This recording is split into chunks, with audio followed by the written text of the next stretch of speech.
Today, we're going to talk about a very controversial topic, so get ready. Here's my question to you. Who is the slowest shredder of all time? Is it Marty Friedman? Is it John Petrucci? Is it Kirk Hammett? No, those guys are all quite quick. I've discovered that Lord Buckethead is the slowest shredder of all time. He has a song called Mouthwash. Car wash. Shred.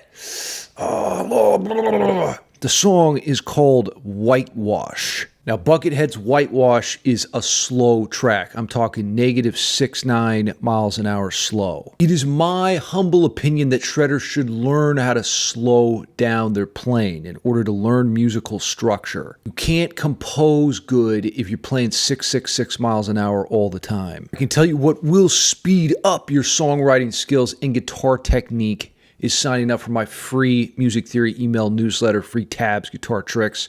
Go deeper with my full theory course, and the ultimate package is my Patreon page. Now grab yourself some WAP juice and a snack, and we're going to check out Buckethead's Whitewash. This is going to be epic. I just went for a 69-mile run to the hills, courtesy of Iron Maiden, so that hydration is much needed. All right, Buckethead, let's slow things on down, and we're gonna see if he's the slowest shredder ever to exist. Give it to me, Bucket.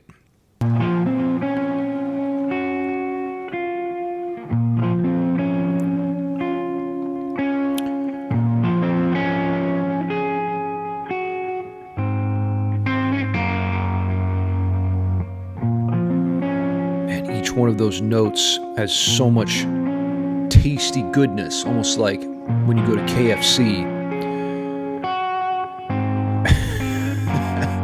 Taste that delicious chicken in every note.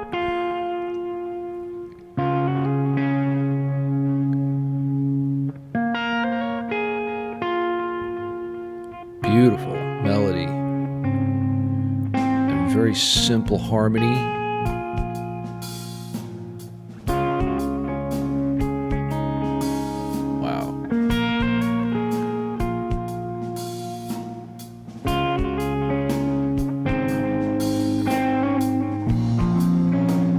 So we need to talk about that a little bit. We're in the key of B minor, which contains two sharps. Do you know what they are? F sharp and C sharp. Of course, C stands for country music. Just kidding. That's not what it stands for. Let's try this. I have my Guitar Pro file opened here, and last night, because I love you guys so much, my love for you is at level 420, I actually transcribed a bit of this song. Maybe I'll put it down in the description for free at my Patreon page. I know how you guys like free stuff. Don't ever pay for anything, period. Okay, so here we go. The melody for Whitewash. Let's listen to this little musical phrase. It's a 4-bar phrase, and it's brilliantly crafted. It uses swing rhythm. Check it out.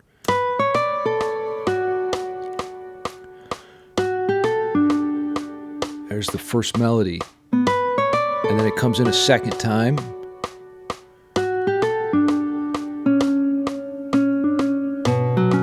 Oh, man, it's so good. And the thing you have to realize is that Bucket is outlining a chord progression with his melody. If you do not outline chords in your melodies, I promise you this, no one will want to listen to your music. We need to have a sense of harmonic motion that develops tension and release and takes us along for this musical ride, tells us a story. What is Bucket saying to us with these notes? It's a good question. Maybe he's thinking about how he would rather be eating chicken. No, Shred, that's foul play. No, check this out. So once we go through this chord progression, B minor, D, and A, there's a B section that's really interesting. and he's using these crazy stretch chords. Can you play this chord on your guitar? You have to really stretch to get that one. Let's hear the B section here.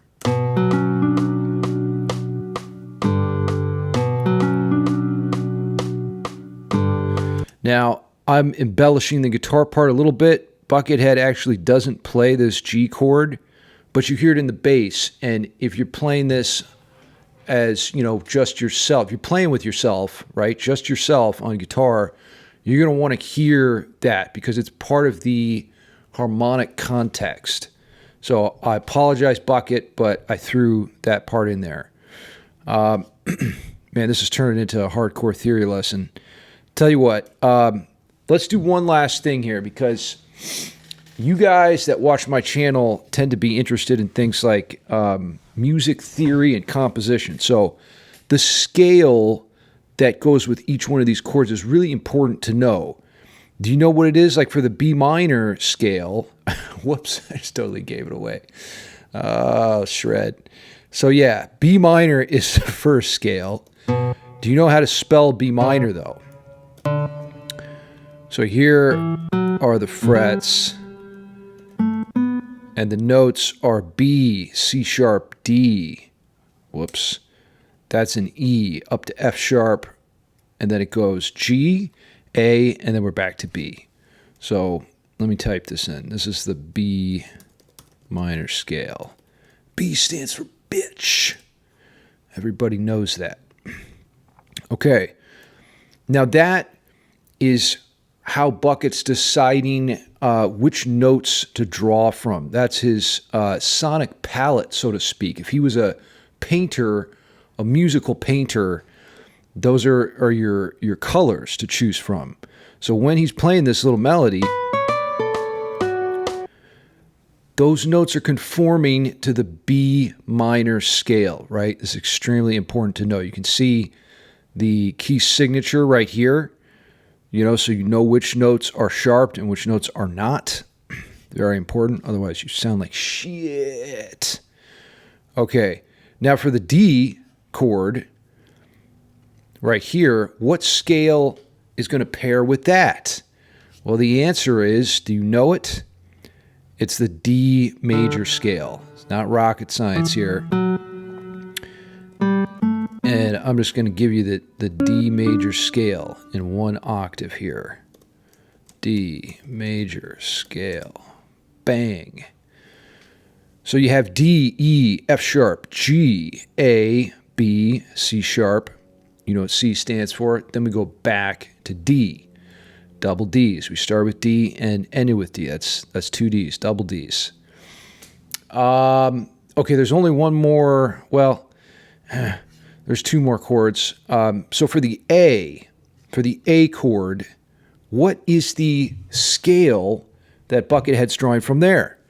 Well, it's all about what's relative to B minor, right? So if we're in this key of two sharps, D major, B minor, those two are relative scales, relative minor, relative major. It's important that you don't just stop there. Like, learn all of the relative scales within a key. There's 7 of them, right? So D major, E Dorian, F sharp Phrygian, G Lydian, A Mixolydian. So that's the one that we wanted to find, the A Mixolydian mode. Oh, pardon moi. And that's what I'm tabbing out for you right here. Okay, so we've got A, B, C sharp, D, E, F sharp, G, and then back to A. And that is the A Mixolydian scale. Now we're going deep here on the musical analysis. I mean, this stuff is fascinating to me and to a small percentage of you guys watching. Like, if you want to make your own music, you really need to have somewhat of a grasp on this stuff, or else you're just going to make the babe's ears bleed. Ah, it's the worst thing imaginable. Never disappoint them. Okay. There's one more scale chord relationship that we should talk about, and it's right here. It's this G. G stands for G sus, right? The G chord, man, this is it's so important that you make a connection between the melodies, the chords, the scales, because they all carry this contextual emotion attached to the to those sounds, right? So for G, man, this mode makes me cry. It's the Lydian mode. This is the movie mode. Bucket knows how to pull on your heartstrings and make you cry for chicken wings and KFC. Okay, that's one too many notes. Whoops. Just delete that. Okay, so this scale right here is G Lydian, magical G Lydian. Oh man, we love G Lydian. So maybe, like I said, what I'll do is I'll attach this file for free at no cost to you. And you can get that in the description below. So I'll have it at my Patreon page. Really soak this in. You probably won't because it's free unless I charge you $666 million. We don't tend to appreciate things. But if you can, really try to digest the compositional brilliance Buckethead is delivering to us with these scale chord relationships. Now, let's get back to the song. I want to hear that main phrase again. Let's go back a little bit.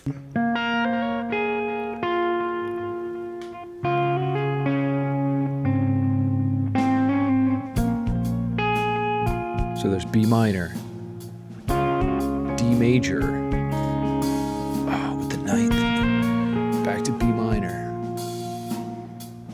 D, A, now that B section. B minor, B section. B stands for pitch. Oh, harmonics. Nice.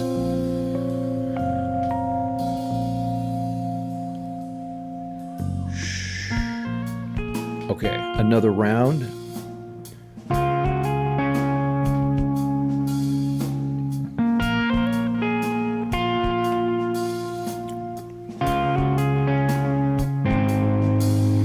See the bassist, bass. Oh, now he's put on a modulation effect. A little flanger phaser or something. Oh, now listen to the bass here. Yeah. You hear him hit that G. I know it's down a half step, but we're going to talk about it like it's in standard tuning.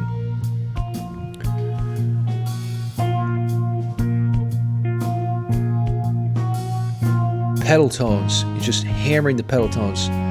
Okay, oh, now he's fleshing out the harmony on that G. So there we heard B, A, G.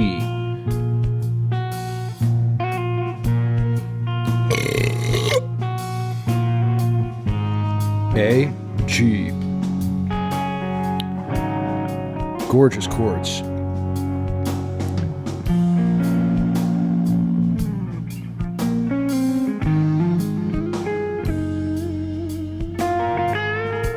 Okay, now we're going to get a little lead, a little slow lead. -69 miles an hour lead. Slow it down, guys. It's okay to slow down sometimes, so you can actually tell what notes you're playing.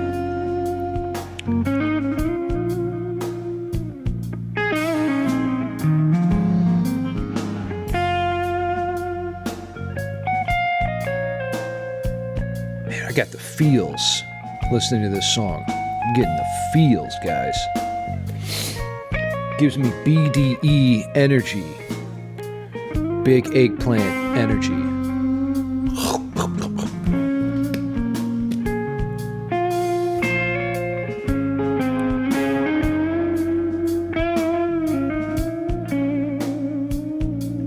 If you haven't tried soloing in the key of B minor, you're really cheating yourself in life.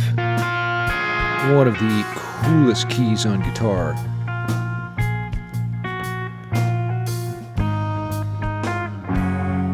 Ooh, it's a little out of tune there.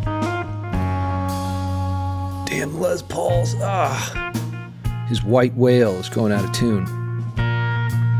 He's really thinking like a pianist or composer here with the bass line and the melody.